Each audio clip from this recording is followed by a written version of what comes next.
I am so excited for this episode of the WorkPlay podcast because we are doing a new series on this podcast where you can get to know our content creators. We are going to be going through all of our team and interviewing them so you can fall in love with them just like we have, and you can really understand their philosophy when it comes to creating your brand with us inside of the WorkPlay method, and really understand how they approach things, because they are so much they're just so different than like your typical brand photographer, and it's so hard for us to kind of show that to you before you even work with them. And so this is a way of doing that, and it's a way of getting to know them even more. So I am so excited for our first WorkPlay content creator interview with Brandon. I know that you're going to love it. Let's get started. Hello, Brandon. Welcome to the Hey, WorkPlay podcast. thank you for having me. I am so excited to interview you. We're doing something a little different where we are giving everyone a taste of who the WorkPlay content creators are. I am so excited because you're the first interview out of everyone on the team. And I Oh, just that's feel like awesome. you're someone who is so dynamic. You're so easy to shoot with. And I am excited to kind of showcase that to any current WorkPlay member or future WorkPlay members so they can kind of get to know you and your philosophy within the Yeah, WorkPlay method. absolutely. I love that. So, Brandon, who are you? Where are you from? What's going on? Yeah, absolutely. So I'm originally from California, born and raised. I was there until about 2 years ago. I moved over to Chicago and I kind of started my own wedding photography business here in Chicago and have been here for, yeah, about 2.5 years now. Cool. And like, what got you into photography specifically? Like, did you go to school for photography? Yeah, so I feel like I've loved this just the act of photo taking for the longest time. I remember being a little kid, and my family would buy me little disposable cameras, and every event I would go to, I would like take pictures there. And like my aunt or my cousin, they would be like, "Oh, I'll give you $1 per photo that you took or whatever." And so I just really fell in love with it quickly. And so as I got older, it was always like a hobby or a passion of mine that I never thought could ever turn out to anything more. So I didn't go to school for it, but it was during the pandemic where like everything was shut down. I wasn't at work and I decided to just kind of pick up a camera and start kind of learning it. It was like the age of like influencers. It was like the age of TikTok, and like everybody on TikTok was like teaching you how to use like the camera settings and everything. So I kind of self-taught myself everything on there. And me and my friends kind of had like a really fun business idea where we started a blog and reached out to different like small businesses around the area and was like, hey, we know it's the pandemic. I know nobody's outside like doing photography for you guys. So how about you guys send us some product? We'll take some pictures. We'll write a blog about you and we'll send everything back and things like that. So that's how I kind of started to build up a portfolio of photography.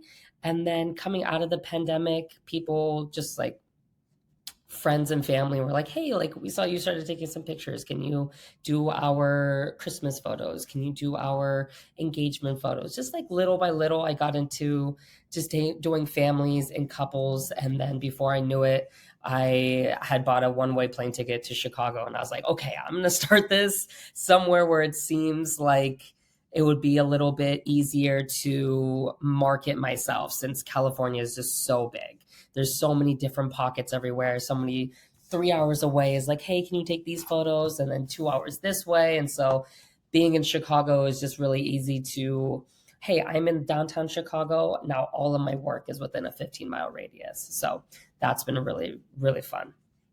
I love that. And you're someone, it's crazy how you like really started to pick this up in the pandemic, because you are someone whose work, it looks like I'm so curious because you're so talented.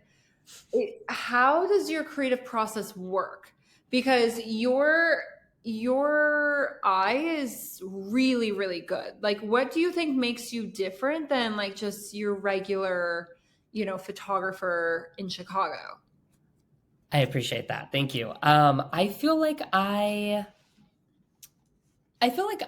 personally just love to capture things like authentically. I think I just like kind of look around to see what there's just like so much natural beauty in the world, and just like the way that things come together and fall into place. I feel like some people are really specific on trying to make whatever they're trying to take a photo of perfect and look perfect. However, like the way I see things is that like there's beauty in it not being perfect. You know what I mean? So like not everything has to follow the same lines, not everything has to be like perfectly symmetrical, but you could still find like beauty within that, if that makes sense. Or Yeah. artsy or creative inside that. Yeah, no, that makes a lot of sense. And it's making a lot of sense just in the way that you shoot. And I know what it's like to be in front of your camera from, all of your WorkPlay training. And you're so able to find that very fluidly. It's like, I know that I can trust that you're going to find that in the scene, if that makes sense. Whereas Absolutely. I I think appreciate like that. other people or other photographers that I have seen, that is the missing piece almost. You know what I mean? Yeah. So, were you taught that? Like, when did you realize that you had that skill or that passion? So I wasn't really taught that. I think I don't know. It's always been like that since I was a little kid. Just like always in my backyard with my phone taking pictures of the flowers or the berries falling or just whatever. Like just the sky. Like my favorite thing to take photos of is the sky because the clouds are always different shapes and you'll never see the same sky twice. Never. So it's just like very when I was just a little kid, I just really loved going out and just photographing anything that kind of caught my eye. And so like now getting older and actually creating or actually doing this for like a business and like for a living, now I just like I don't know. I just like I kind of just already have a vision inside my head of what I like kind of want it to look like. And then I think I just let it loosely control what the environment is because it's never going to look like exactly what you think it is in your head. And it's just kind of going around that and adjusting, if that makes sense. Totally. How do you kind of balance that, like your creative eye, with how a client wants to be portrayed in their brand? Because there's definitely an art to that. Yeah, absolutely. I think the most important thing is to see what the client's vision is and to kind of understand what they're looking for and making sure to capture that as close as I can, and then also capturing what I'm envisioning so that they have two different point of views, and sometimes they'll be like, oh, actually I like that a little better, like I see what you were trying to do there and I like that, let's do that again, or something like that. And sometimes it's like, oh, actually, I really liked what I was trying to portray there, and you captured it perfectly. So it's just making sure to get both sides because sometimes they don't even realize what they want in their vision until like you kind of show them both options, essentially. Yeah, and I love that you show them both options because it allows people to not only get variety, but then Yeah, also see a different perspective, which is yeah, really the whole point, right? Of being like an artist working with exactly. a business owner and things like that. I love it. Exactly. Perspective. I think that's the key right there. Is just different perspectives. Totally, totally. What do you think, or I'm going to rephrase that. Why do you think visuals specifically are so important to WorkPlay members, to these business owners who are building their brands right now in this day and age? Yeah. It's funny. I have been I don't know where I heard this quote from. It's a pretty popular quote, but like it's been like my life motto for since I could remember. But it's my favorite saying. You never get a second chance at a first impression. And so I feel like the very first thing that people will see are usually your visuals, and that will define whether they click on that ad, or they want to read your story, or they get interested in whatever you're trying to offer them, is that very first visual. If it's appealing to them, if it kind of draws them in, if it relates to anything that they relate to, will just automatically kind of capture them and get them further along into reading what you have to say or buying what you have to sell and things like that. And for people out there who are just like, I am not creative. Like, I know that I need to do that. I know that people are kind of judging me based off of my visuals. Yeah. What about the people who just aren't creative? Like, they know that they need to, but they have no idea what that Yeah. looks like for them. What's some advice for those people when they get in front of your camera? I think in that sense, I think it's always good, even if you're not creative or in that space. I think it's always good to do a little bit of like, Pinterest is like my best friend. So even just going on Pinterest, seeing some things that you think would look things that think you things you think would look good for you, things that you think that you might want to do, and just kind of going in with any sort of vision at all kind of helps anybody that's trying to capture your brand or your whatever you're trying to capture, because us as the creative and the photographer, like, that's our job, is to kind of get you to where you want to go. We just kind of need some sort of guidelines, in the sense of like, these are things that you would like, even if it's just like a color scheme, or maybe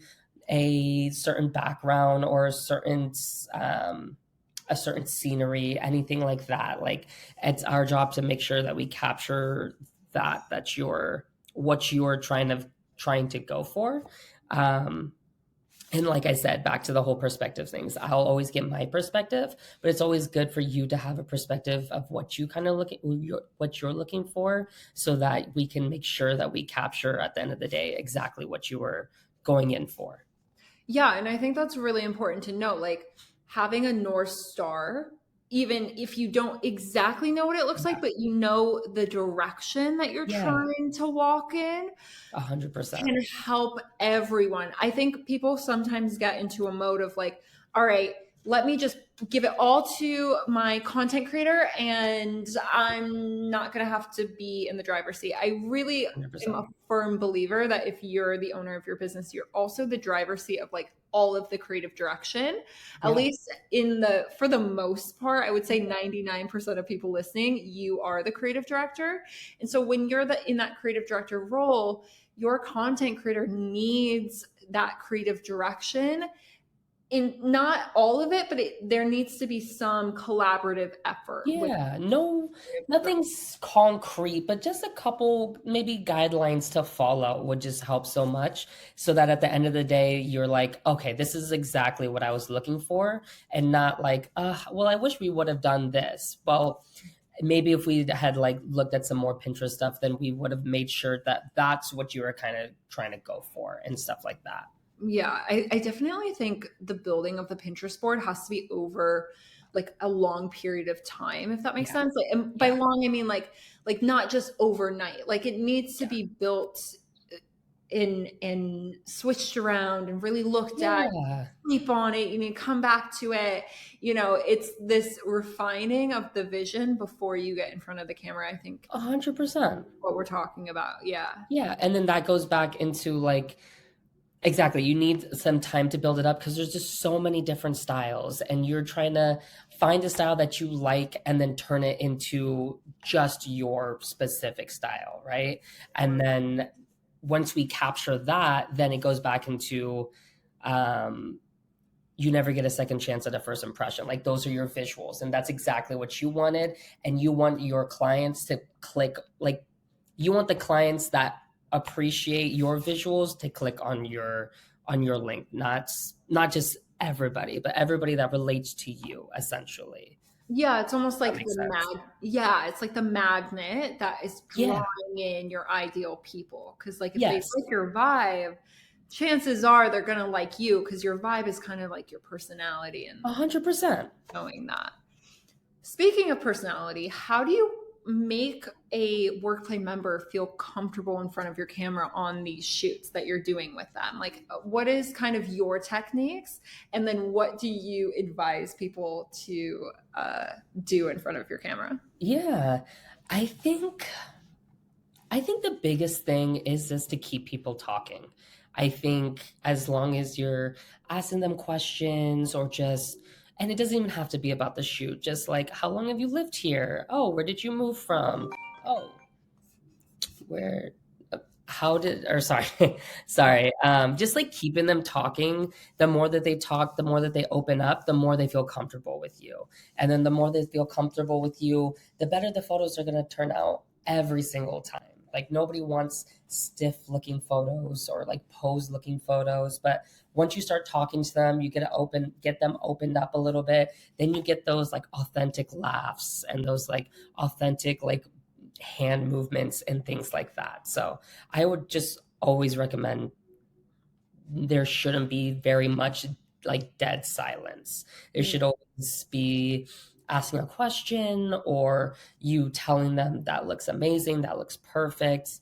Um, and then once you start opening up, once you get them to open up, then they'll start asking you questions. So it's not like you're going to be sitting there asking a million questions that you need to think of, but each I each client I've had a different conversation with every single time because it's not like the same questions. It's just I'll ask one question that kind of opens the door to like 10 more questions that they'll ask me and then I'll ask them. So I would just say that talking is a really important factor. Yeah, and being open to connecting with your Yeah. content creator. Because I think when the two of you are connected on a personal level, it's like that makes everyone relax. Because I don't know Yeah. if you get like this, Brandon, but whenever I'm not like personally connected to the client or they're kind of like standoffish, it makes it harder to do your job.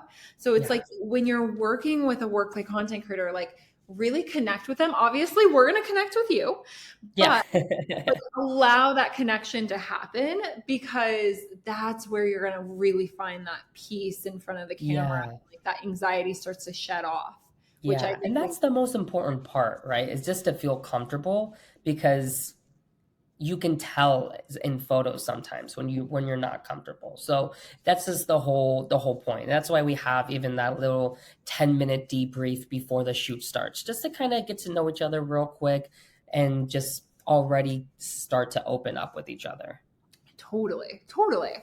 Okay, more advice for future and current members. What is the number one mistake that you see people making when they come to their WorkPlay shoots? Hmm, that's a good question. I would Putting you say, yeah, no, I would say probably maybe just not having everything that's they're supposed to have, maybe prop on. wise or outfit wise. Um, I think that I think that some people are like, actually, I'm okay not doing that or not doing this. But like when people are like, oh, I forgot this, or maybe like, oh, I didn't bring this because I didn't think it was necessary. But then when all of the photos, like, you need that, then that makes it a little bit harder. And then that just puts like an added stress on them during the shoot. Like, oh man, I should have had this or I should have done this. So I would just say that, like, keeping we like that whole prop list that we send or everything that we kind of talk about in the content plan is really important just to kind of keep you on the same page as us and what the shoot's going to look like essentially. I'm so glad that you said that because I have seen that as well, where it's like, okay, this is a lot of props, and I don't know Yeah. if I have to do this, or like you kind of make little compromises with yourself before the shoot because you're like, oh, I don't know, do we really need this? Maybe, Yeah. and I think when it comes to photo shooting or video shoots or whatever it is, those little details make the shoot so good. Yeah. Like you as the content creator need props to enhance the vision. And so I'm so glad that you said that. No, absolutely. And it's always like if you don't want to use that, or maybe you realize that maybe that's not the best thing, we can always decide that during the shoot. But just bringing it, like just being over prepared is better than under prepared every single time. Love it. Okay. My last question for you for WorkPlay Yeah. members is what kind of posing, and I know that you're not a big poser. I feel like none of us really are. We love the Yeah. candid shot. But I do know that a lot of people come into the process being used to being posed by their other photographer or their old photographer. So what's your advice for people getting prepared to be in front of the camera in terms of posing? Because I think we get that question a lot of like, how do I pose? And we're kind of like, well, I hate to break it to you, but I don't think you're going to be posing on this shoot. So what's your advice for getting the candid look automatically without maybe even direction? Like what do you wish WorkPlay members came to the shoot already knowing when it comes to the candid posing? Yeah. I would say probably just to keep like an open mind about things. Like you said, I'm not a really big poser, but what I do like to do is give little action sequences. Like, hey, pick up your phone, act like you're talking on somebody, look left and right, put it down. And like that's just a natural fluid reaction that you do 100 times a day. And so it's less about like, hey, pick up your phone, look this way, chin up, and whatever. But like the more of an open mind you come into the shoot, the better it's gonna be. And then sometimes it's like, why would I pick up my phone and look left and right? Like that doesn't make any sense. And then those are always the best pictures. Like the ones that you're like, I don't know if that's gonna work out. Like those are always the most fun and like the best photos every single time. So like I like doing the little actions, walk this way, kind of look around at your scenery or whatnot. So yeah, I guess I would just say keep an open mind when you're coming into your shoots, because like you said, it's not going to be very posy, but I would say that action-based phrases are a good way to get those like candid type shots. Yeah, it's almost like, okay, I'm sitting here at my office. Like, what would you be typically doing at your office? Exactly. Let's do that, you know? Exactly. Because like it's all about capturing you authentically is like my favorite thing. It's just like what, like you said, what you would really actually be doing in your office at this time. 100%. And then when you're comfortable and you're doing what you would typically do, like typically the photos come out well, or they just need a little bit of tweaking after you see them of like, okay, I just need to like turn my head a little bit more this way, and then it's perfect. I usually find that it's like, instead of us posing you go into the scene and you do what you would what feels natural, and then we just make little tweaks to make it even better. Exactly. Just kind of getting them into their normal positioning and posing, and then just being like, hey, move your arm a little, like slightly this way. And then that just makes the picture so much better. And then then when you look back at it, you're like, oh my God, I wasn't even being posed, but it looks like I was like posing for this picture in a kind of way. I love it. Cool. Okay. So we're going to do a little bit of rapid fire, or like, I guess you could say rapid fire, but I suck at rapid fire because I'm always like wanting. Awful. I'm like, can you explain your answer? And it's like supposed to be rapid fire. So we'll see how rapid fire this gets. But we're going to go through a series of questions, and you tell me which one you would rather do. Okay. Would you rather shoot in the winter or the summer? Summer, every single time. Only because I'm based in Chicago, and so the winters here are the absolute worst. If I was back in California, winters for sure. Yeah, I always forget that you're like from California, so yeah. I'm sure Chicago winters are absolutely insane. I don't know how you survive. Yeah, it's kind of awful for sure. I love it. If you could shoot in Europe or maybe just anywhere out of the country, where would you want to shoot? Like, what's your bucket list shoot destination? Oh, definitely somewhere in Europe. And I want to be like cliche and I want to say Italy, probably. Where in Italy? Just- honestly, I've always wanted to, like, a dream of mine is to has always been to shoot Fashion Week in Milan. So that would be amazing, I would say. Okay, your favorite type of business to shoot? Oh, that's a great question. I would say I don't know if I have a specific type of business, but like any business that maybe sells a good or a product, because then it's just like more props to put into the photo. Like I love props, the more the merrier. So the more things we can throw into the photo, like the better for me. Love it. Morning shoot or golden hour shoot? I would say golden hour unless we could do sunrise. And Okay, sunrise is hard. okay, sunrise or sunset? That really should Sunrise. have been the question. Yeah, sunrise. Okay, cool. Yeah. Cool. I feel like sunset is gorgeous, don't get me wrong, but there's something like really crazy and like I don't know about like the sunrise is just beautiful. I'm into it. And you kind of have to work a little bit harder to get the sunrise shots because you have to get up early. Mhm. You have to really like, you know what I mean? Yes, So 100%. It just feels more worth it after it. totally. Sunset is like, oh, we're just waiting for sunset. It's like relaxing. Yeah, and then like it's gonna turn out great like you already know. You're like, oh, this is gonna be 10 out of 10. Like the sunset is just like, okay, perfect. We got this in the bag. But sunrise, yeah, like you said, you have to work a little bit more for it. I like it. Yeah, sunset is like too easy. Like Yeah. I love it. What's your favorite go-to photo shoot snack or lunch? Oh, that's a good one.